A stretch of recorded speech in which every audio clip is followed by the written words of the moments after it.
refrigerant is an incredibly potent greenhouse gas to begin with. It can be 3,000 to 5,000 times more potent than CO2 on a per unit basis. And it's also leaked at just astronomical rates. In retail grocery, it's about 25% of all refrigerant leaks out. And so when you take the potency and you multiply it by the high leak rate, that's a climate crisis all on its own. That's important because refrigeration is the elephant in the room for a grocery chain's energy, sustainability, compliance, operations, and maintenance goals and budgets. If you don't have a handle on refrigeration, you're probably struggling in each of those 5 categories today. And so by applying a cloud, AI, automation, analytics playbook to this asset class refrigeration, we can solve the biggest and most painful problems in each of those 5 areas I just mentioned. The AIM Act was enacted in 2020, and it's been called the single most effective climate action ever taken in the United States. The EPA is already taking this really seriously and enforcing this by levying fines against some of the biggest companies out there. So this is more than just words on paper, and this comes with real compliance risks, along with just the basic costs of leaking this incredibly expensive gas. So when we talk to retail grocery chains or cold storage companies, there's a lot of folks in corporate headquarters who are interested in reducing leak rates for a lot of different and disparate reasons.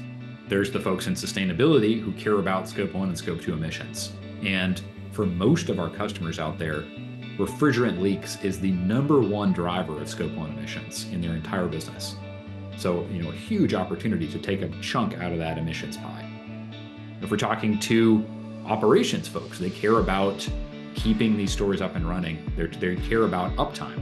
And so a refrigerant leak drives cooling outages if the system runs out of gas, which is typically when a lot of leaks are caught today in the status quo. And so reducing leak rates and avoiding those catastrophic outages is hugely valuable for the operations folks. There's a lot of different ways to detect refrigerant leaks today, but they're not very attractive.